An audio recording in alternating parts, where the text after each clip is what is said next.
John from the Pint is back, and he swears. You've been warned.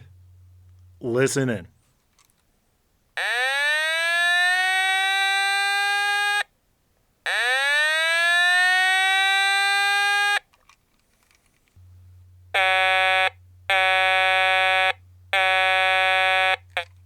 And that sound means it's the start of another Missal for the masses. I'm your host, Gary. And I'm John. And this is the Chaplain's Assistance Motor Pod. This is the podcast that's centered around the vehicles, playsets, and even trailers of the G.I. Joe, a real American hero toy line from 1982 to the present day. We also talk G.I. Joe and connected comics and sometimes figures in other military and adventure toy lines. So, John, it's been a while. How you been? I'm good. I'm doing good. Big milestone episode. I'm proud to have been asked on again. This is a tradition between the two of us now. Yeah. I was on your 99th podcast where it was the radio show of us and Sir John talking to Flint Dilley of Sunbow fame, writer extraordinaire, editor. That's right. Of G.I. Joe and Transformers. Yeah, very long time ago. Absolutely. In celebration of this milestone, I am going to find your thumbnail and share it across multiple social medias of, the picture of Wild Weasel. Oh, absolutely. Absolutely. Who is Wild Wiener?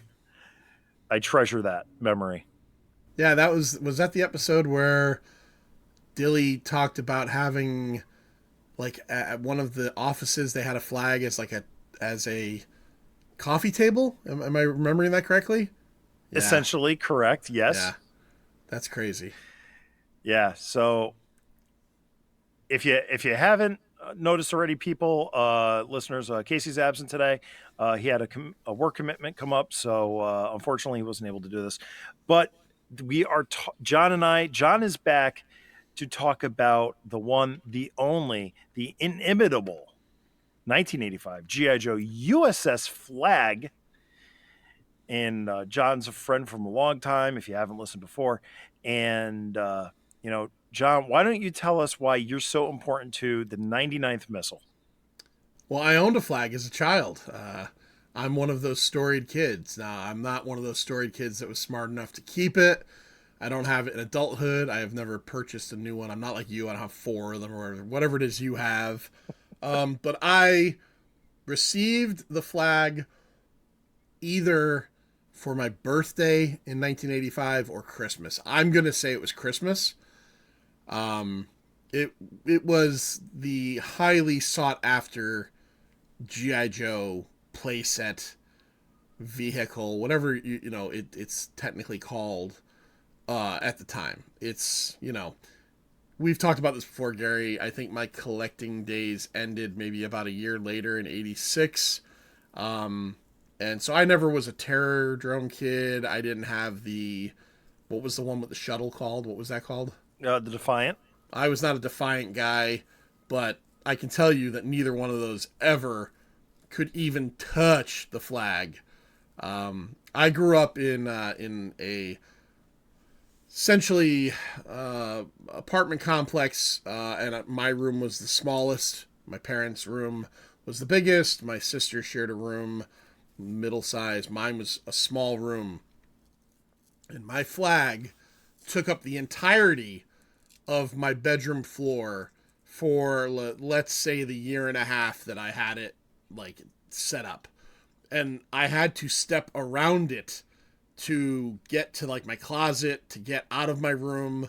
There was literally, 4 or 3 footpad points to get around it. And we've talked about it. I wasn't an outside Joe player. I played with my stuff inside. So it truly was just an incredible place to put, my helicopters and my, Sky Strikers and stuff like that. And, it to this day, it's still something. It's probably the toy that if I can go back into my past and say grab one thing and pull it to the future, it would be the flag. It would be the flag for sure. Yeah. So that begs the question. So you did have the flag. So and you said you had a sky striker, and what else would you put on your flag? Well, so if memory serves me correctly, I had Wild Bill. That was the Dragonfly, correct? Correct. Yes, I had a Dragonfly. I had a Sky Striker. Um, I had most of the vehicles, so I probably also, even though they necessarily like, I guess maybe I probably put the Jeep up there. Clutch and the Jeep and stuff like that. And I'm sure I also put some Cobra stuff on there, like maybe GI Joe stole a the Rattler or something. I had a Rattler for sure. Yeah, just it. I don't know, man. I just look back on it and because it really has, not just your show, but just in pop culture. And like your show shines a light on it because you do such a great job shining a light on GI Joe fandom. But like in pop culture, I think the flag is that toy that most boys that were like 10 to 12, 8 to 12 years old around that time, which is where I fit in, I was about 9 or 10, like either wish they had, or if they had it, they wish they still had it. You very graciously gave me your great new shirt design that you had made up with Robert Barron's ink, where it's a checklist of had it, wanted it, still have it, and that's Gary. I got to tell you, it's brilliant because it just seems to be the thing that people, when you say you had one, they just go, "Oh wow, I actually had that happen." About 2 weeks ago at work, I work a retail job, and a guy came in to buy something, and we have to get their phone number, and he gave me his phone number, and I had to enter him in for like a rewards program, and he gave me his email address, and his email address was Major Blood something 525 or whatever, and I put it in, and then I said to him, I said, is that a GI Joe thing? Like, I know it's a GI Joe thing, but who knows, it could be something else. And he said absolutely. He was probably a little bit younger than me, maybe your age. He said me and my brother, he said my email address has always been Major Blood, my brother's was like Destro. And then the next thing I said to him was I said I had a flag, like, because that's the ultimate move on a GI Joe nerd is to throw that at them. And he literally was like, really? And I told him the story. And my story with my GI Joe collecting and my toy collecting is that my family was not well off. Like we lived in essentially, I don't want to say low income apartments, but my dad was a working class guy. My mom worked on and off, and I'm not trying to get into the the heartstrings of the listeners, but I think my parents tended to buy me things to try to make up for maybe other things that like we didn't have a house, I didn't have a backyard growing up, and I was one of those kids where I think my parents just tried to to their credit, I'm not saying it in a mean way, but like I always had the newest GI Joe thing. I was that kid that was very lucky with that stuff. So getting the flag was just cherry on the top, and of course, as I mentioned, it pretty much came out in my last kind of year of really being a GI Joe collector. But yeah, I definitely flexed on that dude when I said that. And then just a little point out, I said to him, I said, "Hey, listen, my friend has an incredible GI Joe podcast," and he goes, "What is it?" He goes, "I don't have my phone on me." He goes, "What is it?" I said, "Chaplin's Assistant Motor Pod," and he said, "Can you write that down for me?" Which means he really wanted to hear it. So, if you got a new listener, if his call handles Major Blood, there you go. And if you're listening, feel free to reach out at chaplinjoepod@gmail.com or chaplinjoepod on all major social media platforms. Yeah, we So, met in Wallingford, Connecticut, and I even told him, I said, and he is currently at Joe Fest in Georgia because you were at Joe Fest at that point, and he didn't know about it. And admittedly, even me, without if you had never mentioned Joe Fest, I would have never known there was a Joe Fest. So yeah, no, it's kind of funny you bringing up Joe Fest. There were two other guys from local to both of us that were at Joe Fest. One was a guy from around Southington area. He also goes to Boom Tube Comics. Shout out to Dan.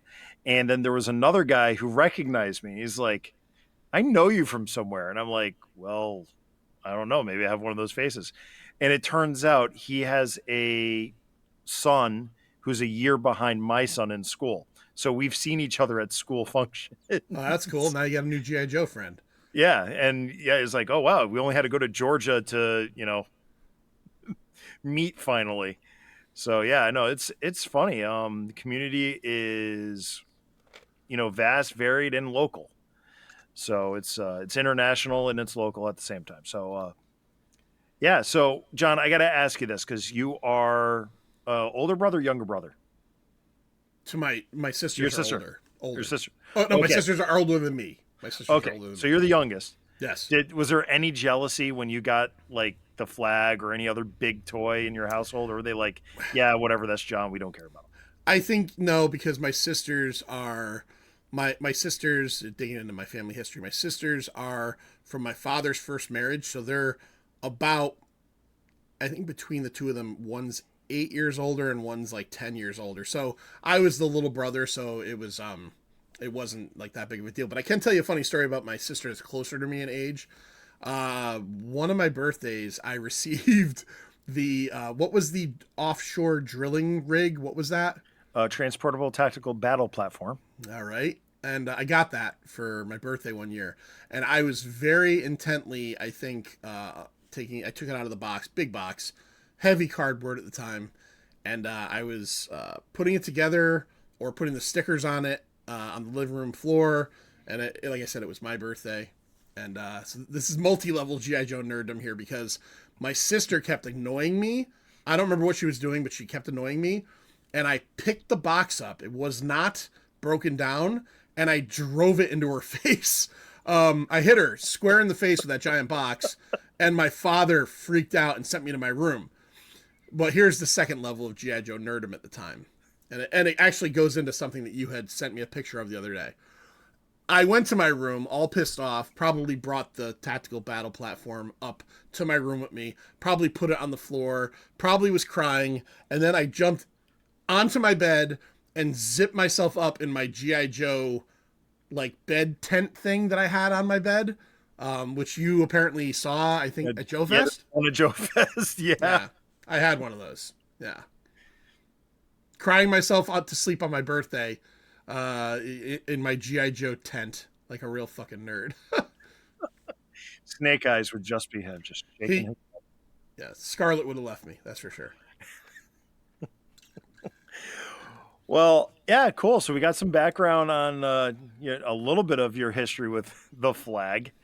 And I guess, John, you've listened to the show before. And if you're listening to the show for the first time, we break down the G.I. Joe toy in the following manner. We discuss the box, so how it was marketed to the child and parents. Then we discuss the driver, if it came with a driver. And, the flag did come with an action figure. It's all that boat gets one figure. And then we discuss the blueprints. And then we just talk about the toy itself and, wherever the conversation may go. So, John, I'm bringing up 3djoes.com for its excellent images. We got the box up front right now. You want to describe to the listener the box? Yeah, so it's the flag, aircraft carrier, giant number 99 on the front and on the actual mast area. Of course, you have to have I don't know, is that Hector Guerrero? Is that his specialty, the explosion? Right? Yep. Okay.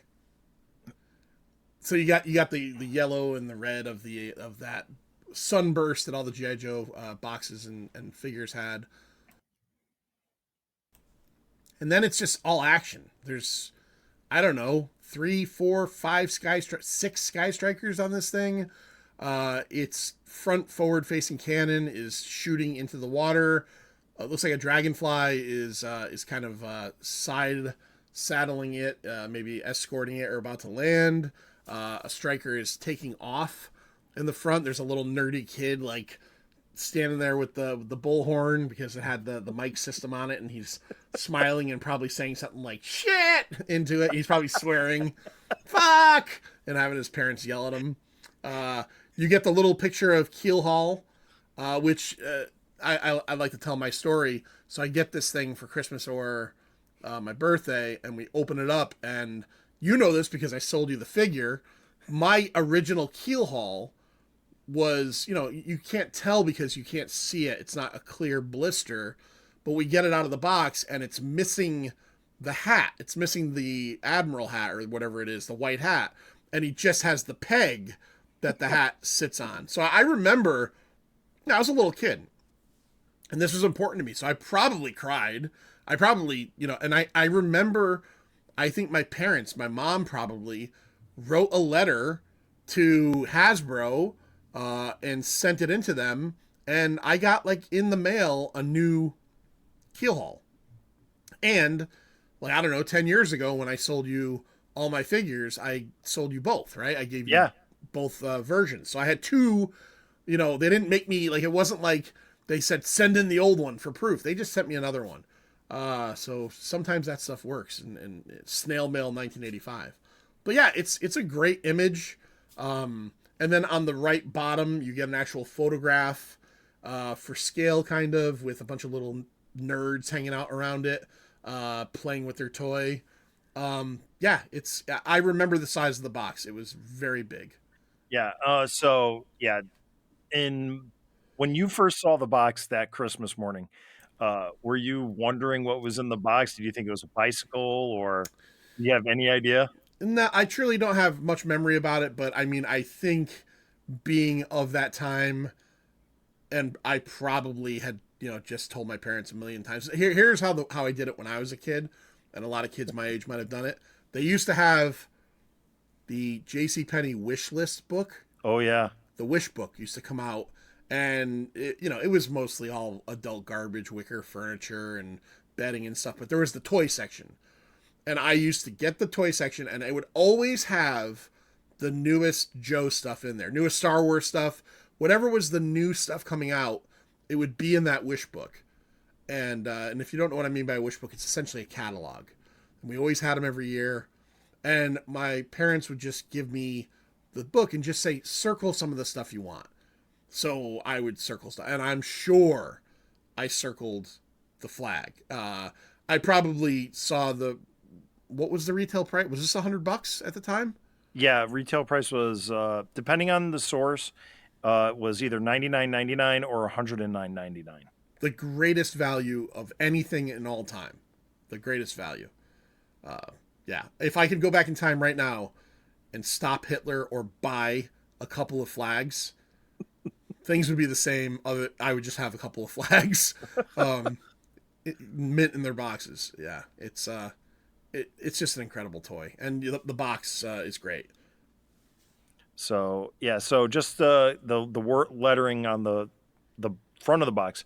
This is GI Joe, Real American Hero, aircraft carrier, USS Flagg, with towing vehicle, fuel trailer, Admiral's launch, and electronic sound system. And yeah, like you said, they show the three little kids for scale, and it's this is like call your friends and have a play date. We didn't call them play dates back then, but yeah, the top of the box. I mean, normally I only talk about the front and the back of the box, and you have more pictures on the top of the box to talk about. Yeah, you got Just the crane. You've got more of these little nerds playing with this thing. You get to see that the side of it when you go off is kind of like a cutaway, so you can kind of see into the decks and everything. yeah, that's the back view.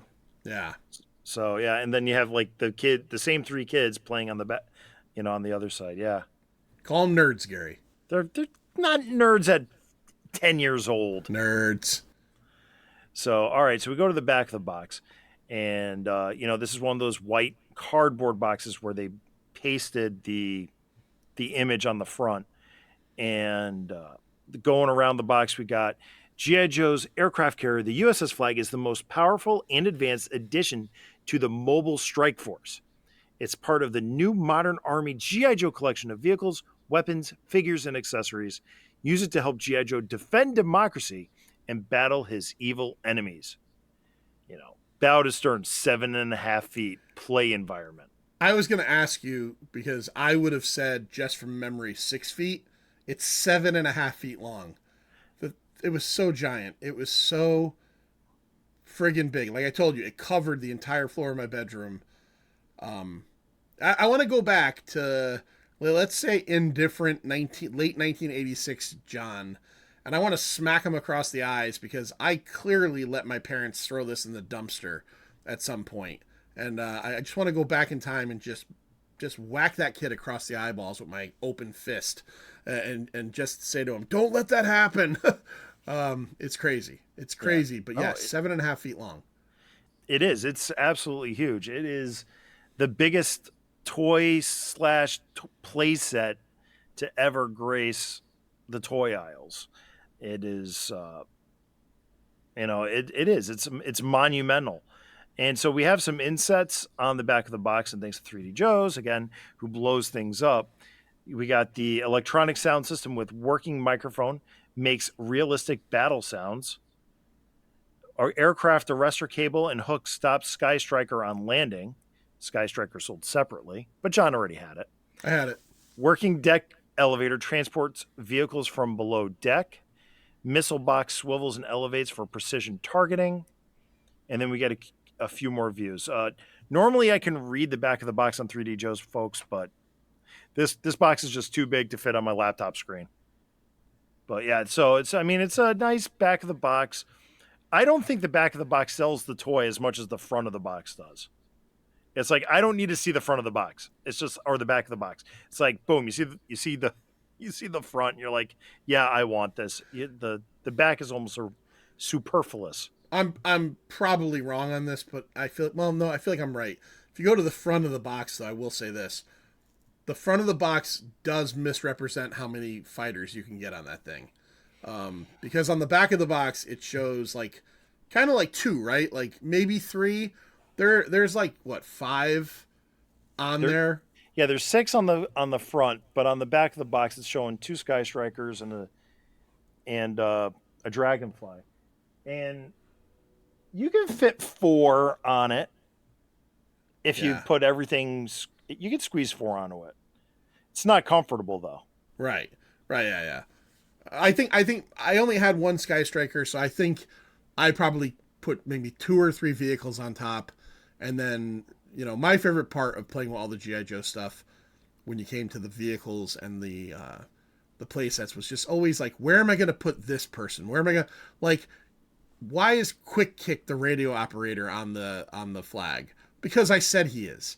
It's ridiculous, but that's why I did that. Can you imagine Quick Kick on the radio doing his bad John Wayne or Humphrey Bogart impressions? Yeah, no, and I also can't imagine him on the radio without a shirt on and no shoes, and like he's breaking a lot of OSHA violations on this ship. Well, he's on the radio. He's not exactly in battle with, Still, you got to wear shoes on my ship. If I was a keel haul, you would not be allowed on my ship without shoes on. no shoe, no shoes, no ship, no Yeah, service. no service, buddy. So, all right, yeah. So now we're gonna find our way to Keel Hall. There he is. Look at this guy, Tom Selleck. Tom Selleck as Keel Hall. So John's casting the eventual GI Joe movie. That's right. Freddie Mercury as Keel Hall. No, I'd go with Tom Selleck. Yeah, he's got that big dark mustache. It's kind of like Bazooka's mustache, but that was a 1980s thing. Yeah, it was. So we'll go down to his file card. So Admiral, codename Keel Hall, file name Colby Everett P, command USS Flagg, primary military specialty command, secondary military specialty pilot, birthplace Charlottesville, Virginia. Graduated Annapolis and Navy Flight School, flew Phantom F-4s off the Intrepid in the late 60s, attended the Naval War College in Newport, Rhode Island, and the Armed Forces Staff College. Holder of the Navy Cross, DFC, and Air Medal. Keel Hall is a respected military historian a nationally rated chess player, and possibly the world's worst clarinet player. To quote, Keelhaul was always cool. He could set an F4 down on a carrier deck at night with half his instruments out and walk away whistling. You know what it's like to land on the carrier at night? Try jumping on a moving skateboard while blindfolded. End quote. So it tells you a little bit about his character. He's an ex fighter jock. He's kind of like Val Kilmer's character in Top Gun. Iceman, yeah. Iceman's career path. Admiral Keelhaul is dressed with, khaki pants, black boots. He's got a pistol holster on his right thigh. He's got two belts, both with gold belt buckles. One of them has a navy anchor on it. He's got a blue collared button-down shirt, unbuttoned to halfway down his torso, showing off his dog tags. He has a brown bomber jacket with a Tampa white patch over his right arm. He's got brass medals over his left breast. He's got, looks like naval wings. He's got gold epaulets, black gloves, and a jaunty white naval cap with black brim and gold accents. And he also has a silver Colt M1911 pistol. I got a question for you. Him being an admiral, is he one of the highest ranked Joe members? Yes. So he would be, and as an admiral, he's like an 07, 08. So that's like a general in, the Army. So he's almost like Hawk level. He is Hawk level. Okay. But G.I. Joe always played fast and loose with ranks. It was really, the specialist in the field was always the commander. But I think in 1985, Admiral Keelhaul technically outranked Colonel Hawk. Oh, so Hawk wasn't general in 1985 yet? No, that was the next year he became general. Okay. All right. So yeah, so he was officially the highest ranking Joe in 1985. Interesting. Okay. I don't remember him really from the cartoon or the comic, but admittedly, I haven't read a lot of that stuff or seen the cartoon in years. Yeah, he was only in like a couple episodes of the cartoon. I think the cartoon had another admiral whose name is escaping me. Okay. Uh, he had a gray beard. I can't think of his name. Oh my gosh. One of your listeners wants to stab you in the eyes right now. Yeah, I'm sure. Oh yeah, I know. I know. There's tons of cartoon fans, and I'm more at home with the comic book. And Admiral Keelhaul was in the comic, uh, and it'll come up later. But he was in some of the first issues of the book featuring the flag. But also during the Benzine War, he was on the flag as they're getting ready to do. It was an issue called Counting Coups, issue number 115. They're basically launching a stealth mission into Benzine to determine if Cobra was setting up shop after the ceasefire. And the book opens up with Keelhaul addressing Hawk, saying, "Your fighter jock is about to plow a furrow into my deck." And Hawk tells Keelhaul, he says, "Hey, when I'm on the flag, you're in command." So that makes that fighter jock in question all yours. And the other thing too about the flag in the comics was my favorite issue is issue 28 of Special Missions, and that one has a whole bunch of aircraft flying around, and it ends with the Defiant shuttle landing on the flag. Totally improbable. It's like it's coming in hot, and then next you flip the page and it's like it's there, everything's done, everybody's cheering, and it's all over for special missions. You're like GI Joe comic book Rain Man, Gary. Your recall is amazing. Issue 115, 28, issue 28. Yeah, those were some of the ones that I had when I was a kid, so I read them over and over and over again. Shout out to Mad Cat Comics in Middletown, now defunct, for those back issues. But yeah, no, it's Keel Hall, I like the fact that he was an F4 Phantom pilot, which makes him, I think, more accessible to, like, let's say you have, Ace piloting the Sky Striker and you need somebody as a backseat guy. You can throw this guy in. Ace gets hurt in your play. Oh, well, Keel Hall needs to fly the Sky Striker out of danger. Throw Keel Hall in there. Right. He's kind of multi-use, but he's also in charge of the flag, so that it kind of works. I dig him, man. He's my broken hatted figure from when I was 10. Yeah, and the other thing is, the pistol is yummy. It's a pretty sculpt. It's nicely sized. It's not oversized like some GI Joe pistols are. And the only thing to watch out for on this figure is the metallic paint likes to fade very easily with handling. And as now, because I've misplaced one of these Keel Halls, the one that I have here, he sits in a safe Ziploc bag inside my driver's bin, and I have the 1990s Keel Haul. He's in charge of my flag. He's my stunt Keel Haul, if you will.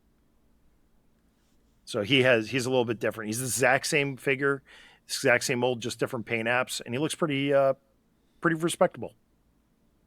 Excellent. I've never seen the 1990s version, but as long as he's got that mustache, it's cool. It's just has basically he's got a blue fighter bomber jacket with a aircraft logo.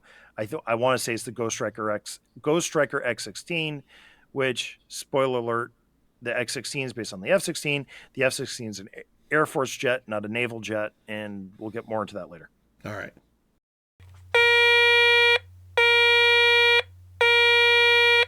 That brings us, John, to 3 pages of blueprints and sticker placement sheets.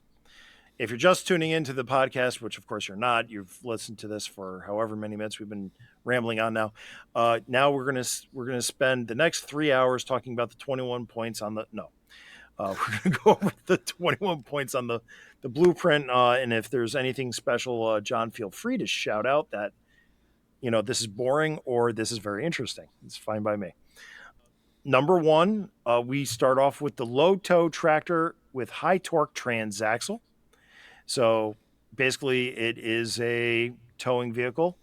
I want to say this about the low tow tractor: it is actually based on a real thing. One time I was at the airport and I saw something extremely similar to this, just painted in jet blue or something, and I was like, oh my gosh, it's really a thing. But did it have a high torque transaxle? I wasn't allowed on the tarmac to check axle ratios. It's clearly a medium torque transaxle, but that's cool. GI Joe gets the high torque transaxle. So we go to number 2. We get the Admiral's launch with storage hatch. I think that's kind of the lifeboat, or the fishing boat. You can put a fishing bazooka from 1993 in there. And then we go to number 3, the Alloy armored fuel delivery trailer. Okay. All right, so that's where you have your gas. Then we get to the number 4. It's pointing out to the USS Flagg sound system, where you drop those funky beats. Drop those beats and say shit. Scream out shit. Your parents are downstairs going, "What did you say?" "Nothing." Ship. Ship. I'm having fun with the ship. Then we get to number 5. So now we're actually going to talk about the flag itself. Number 5 is the fantail deck. So this infamously has a fantail railing that a lot of people thought was part of the sprues and got thrown out. And that's actually it is the most expensive part of a flag if you ever decide to part one out. Or in my case, buy an entire flag for the railing? For the railing. The railing, last time I checked, was selling for anywhere from like $250 to $350. Jesus, you nerds. What are you doing? Stop driving the prices of these things up. It was $99 in 1985. Yeah. How big is that piece? What is it, like 6 inches long? It's... Oh, hold on, let me just turn around. John, I can show it to you, John, because I'm taking it out of my flag Don't right now. break it, Gary. For fuck's sake, I don't want you to. Oh my god. Yeah, that's $300. I could sell this right now on eBay for $300 I, without I, blinking. I appreciate pop culture fandom, toy fandom. I understand it all, but you people make me want to vomit if you're going to spend $300 on that three pronged piece of plastic. Get a 3D printer. Get a 3D printer and just make these pieces. Do it right now. The flag that's displayed is a mishmash of the two flags that I once had together. And my wife was like, "Where did you get a second flag?" But that fantail railing was from the second flag I bought. It was from a gentleman, Big Boy Collectibles. I don't think it's in business anymore. He was he had an online store. He was out of the Bronx, New York. So there was a Saturday at work, and this was the time I didn't have a pickup truck. So I went to work that Saturday, and we made arrangements. I had to drive down to the Norwalk McDonald's to meet him. So on the Saturday morning, I hop in the company van. I drive down to Norwalk to buy his flag he had advertised. It was incomplete, but it had the mast cap and it had the fantail railing for $600. You're making illicit toy purchases in the company, Gary. I don't know how much more you should say. You know, I don't want to find out that you're let go from your job, you know, because your higher ups fired you for making illicit toy purchases in Norwalk, Connecticut. You know, If anybody at my work listens to this podcast, I'd be surprised. But yeah, so that was a Saturday purchase. And I drove down to Norwalk and I was back. And yeah, that was 2.5 hours out of my 5 hour shift that day. all right, well, fair. I won't tell anybody. Yeah. Oh, I'm sure you won't. I fall asleep at work sometimes, so it's okay. It happens. So yeah, so that's the infamous fantail deck railing, which brings us to number 6, the aft missile control radar. So basically, there's just a radar dish next to the fantail railing.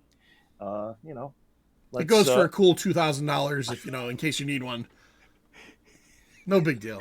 Just $2,000. It's just it's a down payment for your daughter's car or something, but nobody cares, right? no. But then we get to number 7, the graphite composite arrestor hook.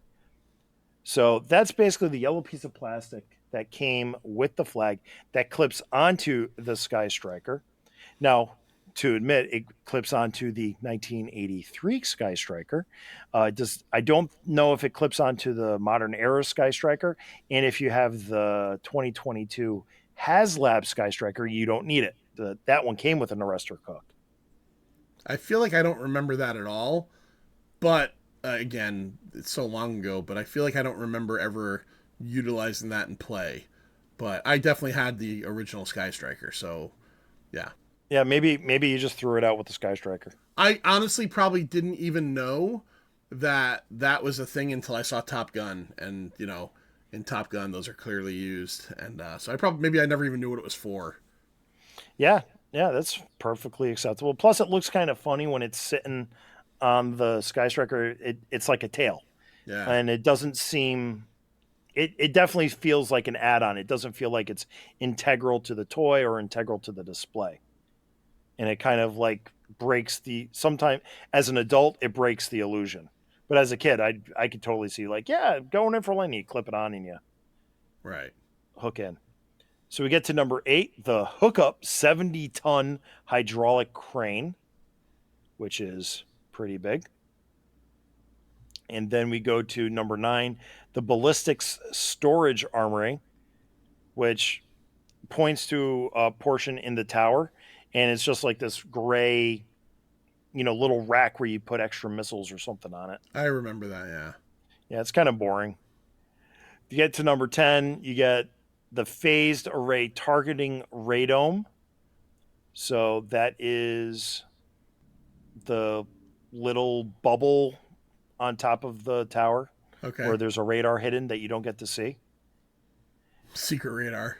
It's probably where you stash your dope. Yeah, that's where I kept my pot at 10 years old. Yeah. Number 13, you get your air search net radar.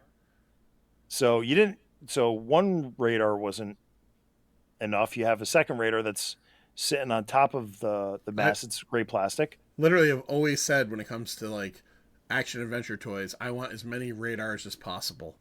Like, I wanted my Millennium Falcon had 7 radars on it. I had a special one made for me. I want to constantly be checking for things. I want a radar that detects other radars on the same vehicle. So you want a radar detector. Yes, I want a radar detector. Absolutely. So we get to number 14. We get the missile box with rotation servo system. Of course.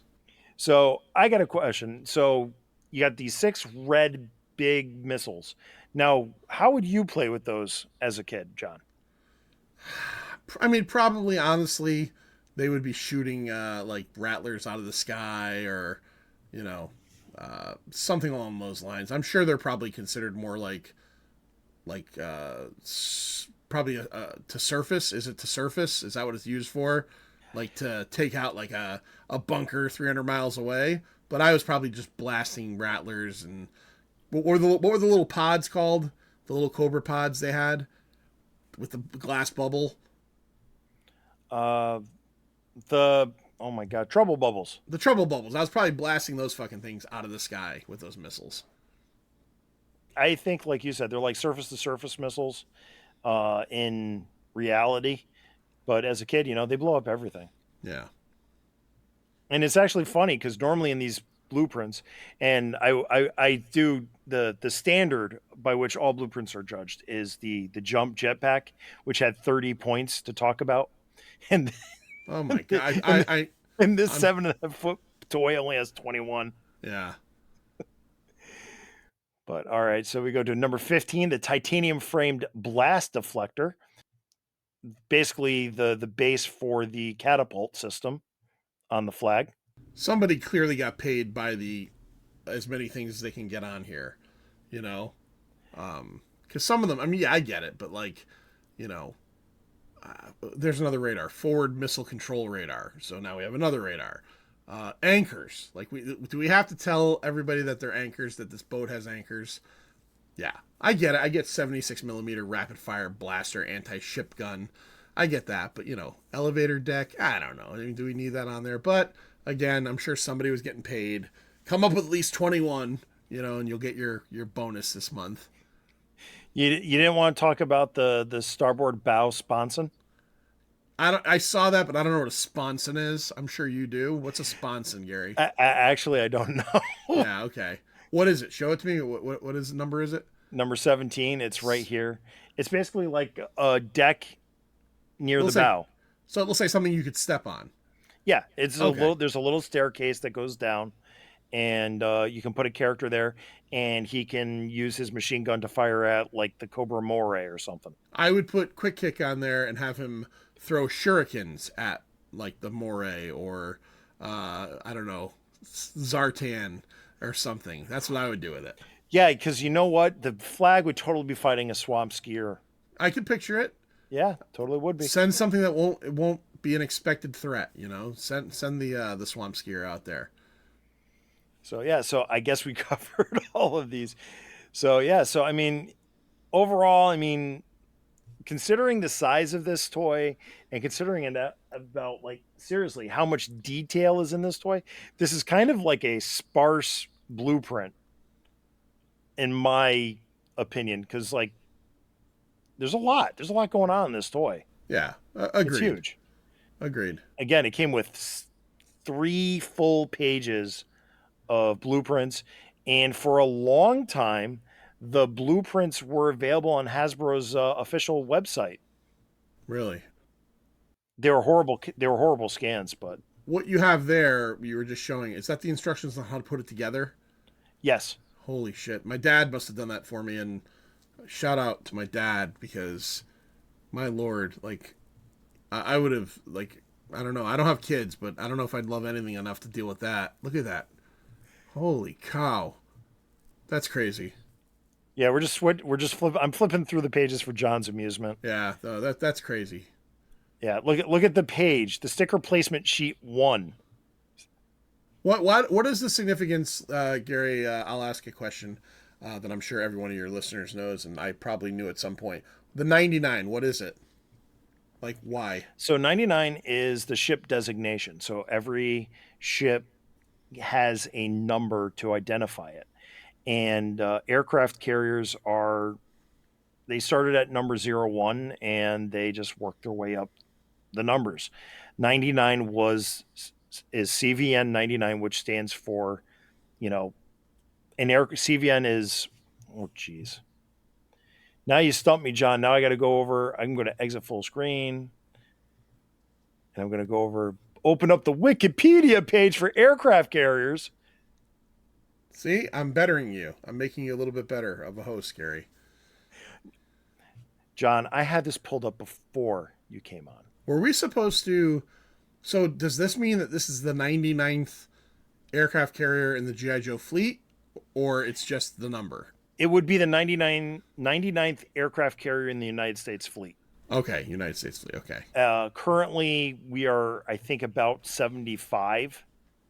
So we still got a little ways to go. Yeah, 78 is the Gerald R. Ford. Okay. So that's the current class. Now we can really discuss the aircraft carriers in general. So, according to 3 3/4 Joe, or now known as Creating G.I. Joe by Dan Klingensmith, volume number 1 covers the genesis of, amongst other things, the Sky Striker and Major Blood. We get the USS Flagg. And the USS Flagg was designed as a Halo toy. Can I tell you real quick what CVN stands for? I looked it up. Sure. CVN is an aircraft carrier with nuclear propulsion.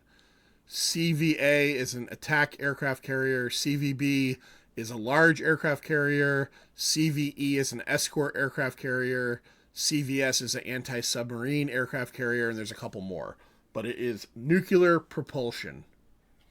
So this was designed early 84 by Greg Bernstein.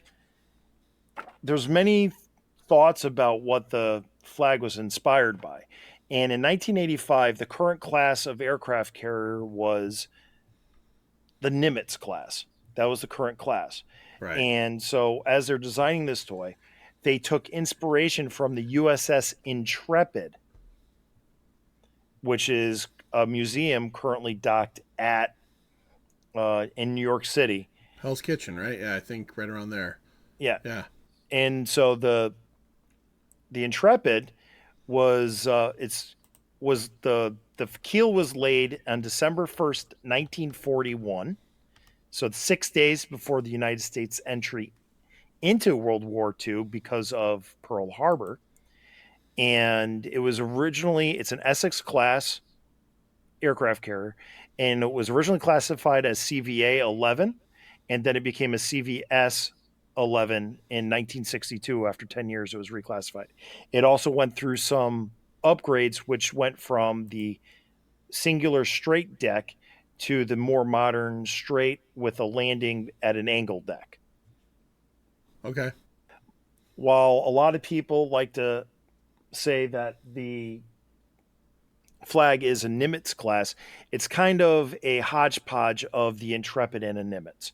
I think the most striking similarity is the tower on the Intrepid more closely resembles the tower on the Flagg.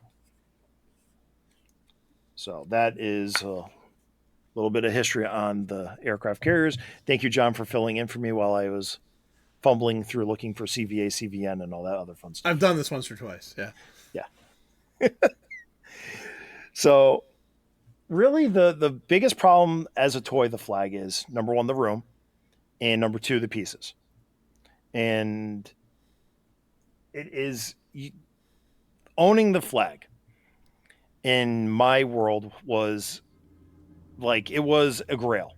It's huge. It is a true centerpiece of a toy collection, more so than any other thing. And there's a lot to look out for. The mast cap is commonly lost. The Y pins, which lock the tower to the deck, commonly lost. There's a lot of little pieces, engine covers and stuff.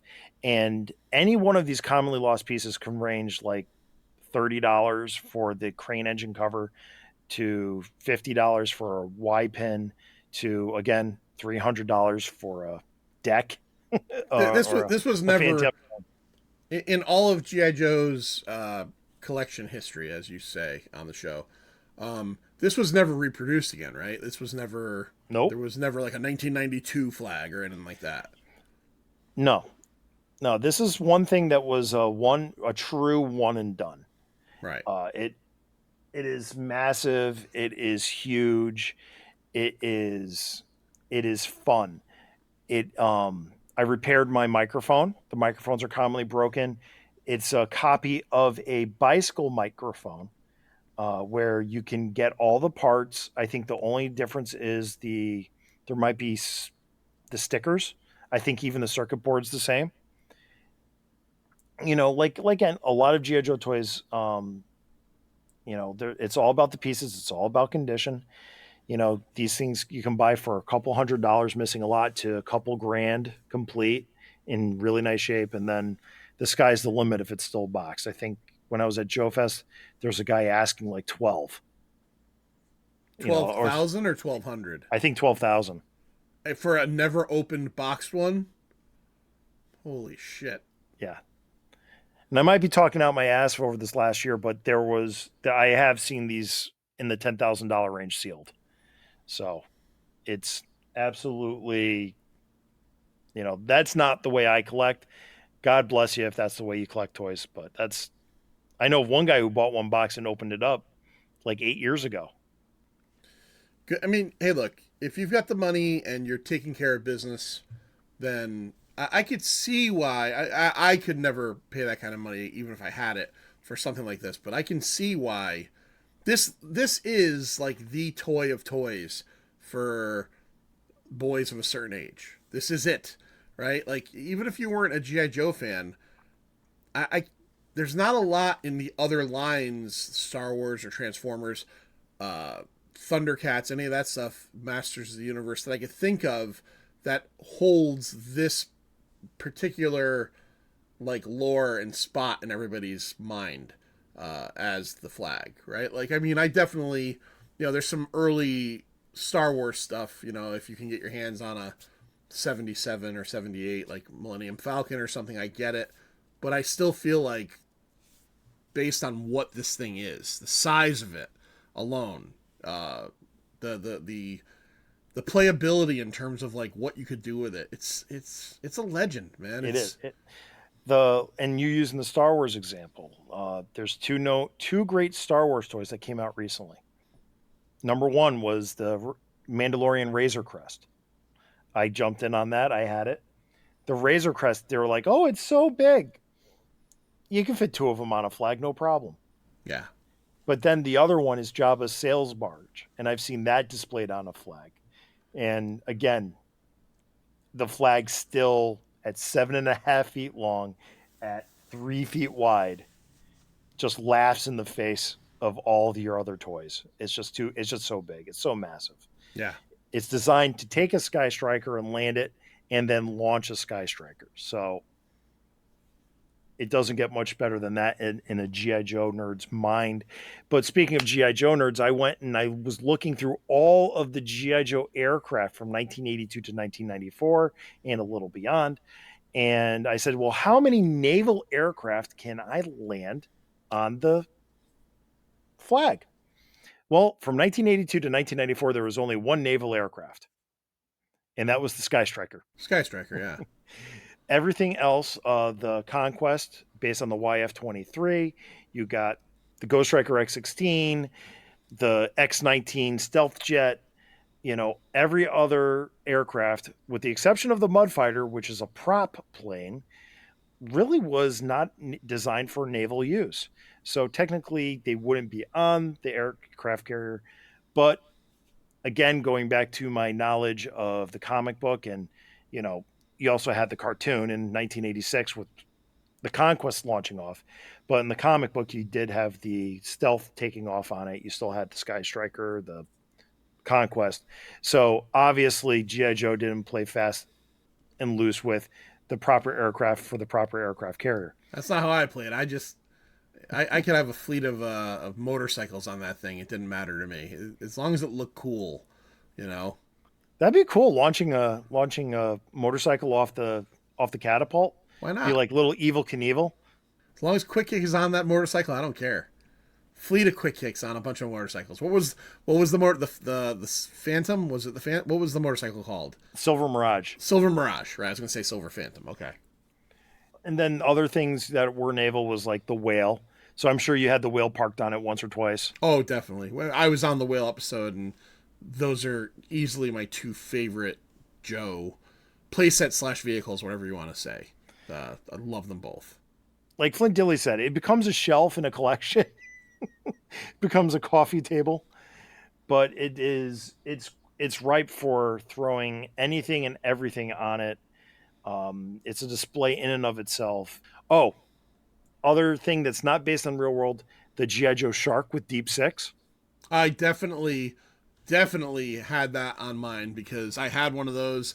Deep Six, the stupidest figure in the entire early GI Joe line, right? Like he didn't move, like his arms or legs didn't move, It was and two points of articulation. yeah, and then what he had that pump, and you could sink him in your bathtub, and yeah, Deep Six with his stupid red hair, right? He was a red hair Yeah, guy, yeah, yeah, but then and it's funny too because I'm just thinking about it.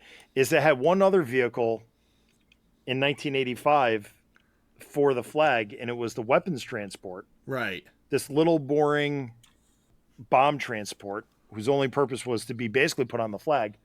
Or if you're my mom, you bought it as a cheap toy for your kid, and then I battled against the ferret with it everywhere. There you go. I just want to throw this out there. Deep Six is the Ram Man of GI Joe. Stupid figures. If Ram Man couldn't ram, Yeah, Ram Man. Just you push him down and click that button on his ankle, and he shoots up. And yeah, it's stupid, stupid figures. there's some Motu because I know all the listeners are missing Casey today, so there's a little Motu to Yeah, the spirit of Casey is with us tonight. The flag wasn't designed to float. It is totally a playset. It is not a vehicle. Not to say that others haven't made it float. Shout out to my friends at Joburg and Steve Jubber. You know, floating floating it in the Indian Ocean. Just making it float. I mean, God bless you guys. I mean, it is a wonderful sight to behold. But I am not that brave. no, don't be Gary. No, When that little 3 point piece of plastic is $300, don't float that thing in anything. you take it off, John. Don't float it in anything. Nothing. It stays safely in my basement. There you go. That's where I want it. It is my centerpiece of my GI Joe area in my basement. It turns into like a clutter zone, and then I have to declutter it. And with my Joe Fest pickups of the Ghost Striker X16 and the Thunderwing F22, I wanted to put those on, but then I was like, are these naval aircraft? And I'm like, no. And I'm like, Oh, oh. stop being such a stickler. Put your new stupid toys on your old stupid toy, Gary. Come on. So we've covered the figure, we've covered the playset. I mean, covered John's adventures Yeah. in toydom. Uh, this was a wonderful project for me. The only thing I have left really to do to mine is buy the Toy Hack sticker set at $100 and resticker mine. I have an extra front piece of the deck for the 99 because the 99 is actually upside down Did you say on that there. the sticker set was $800? $100. Oh, okay. I thought you said $800. I almost shit my pants. For $800, I was going to say, Gary, stop. Or for $800, you better get like 6 of each sticker in case you do what I always did with stickers and fuck one of them up pretty badly. Well, for $800, you can get 8 sets of stickers. Yeah, okay. All right. I'm glad that I had to stop you there. I had to stop you. But I want to probably contact Toy Hacks because I want to get an extra 99 for the bow of the boat so I can place it in the correct orientation. So the most notable exception on the flag is the 99's upside down. The 99 is supposed to be read as a pilot is landing on the aircraft carrier, and if in that view it is the number 66. Okay. I went out and I bought an extra bow piece of the deck to put the decal on correctly. All right. Eventually. One of these days. One of these days, when you get that extra $800. Yeah, yeah. So I don't know, John. Is there anything else we need to say about the flag on this missile? Gary, we just jerked this boat off for an hour. I think we're pretty good, honestly. I mean, I'm not trying to get off the show, but I think we have graciously extolled all the virtues of the greatest toy in the GI Joe, a real American hero line. Yeah, this was a pleasure having you on as always, John.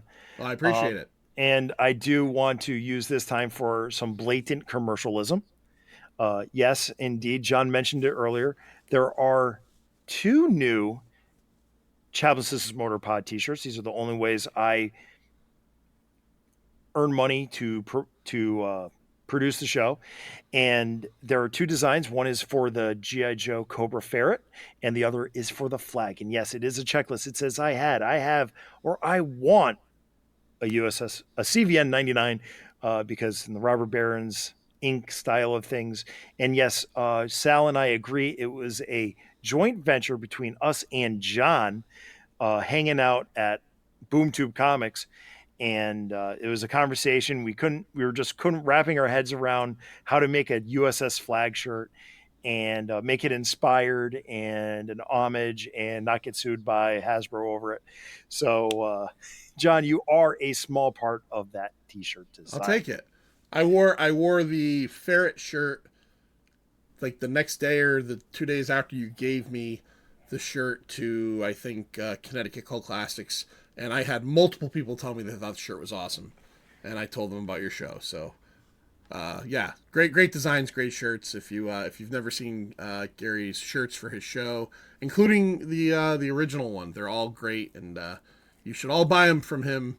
And because he just yeah, There will be a pin post in my social media on the three majors: there you go. Facebook, Twitter, and Instagram.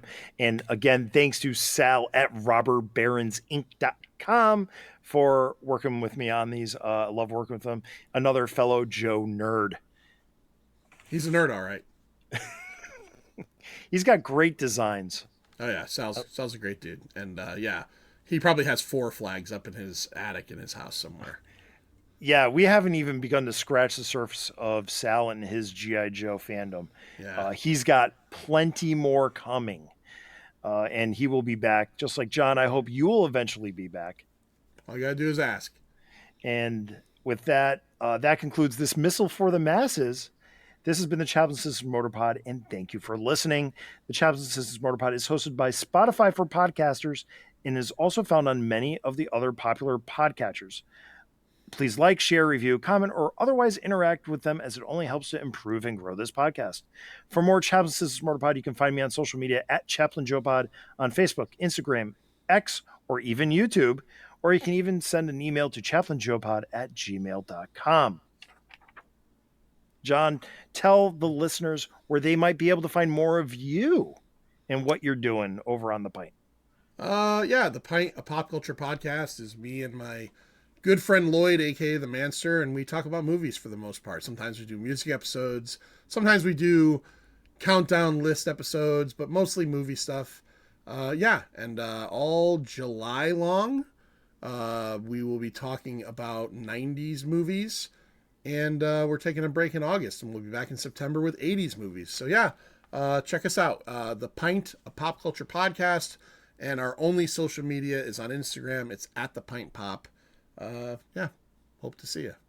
Yeah, so yeah, follow John on Instagram. He posts funny little things in his stories all day long. I'm always chuckling and then sending him little messages, and he's like, "What the heck is he responding to?"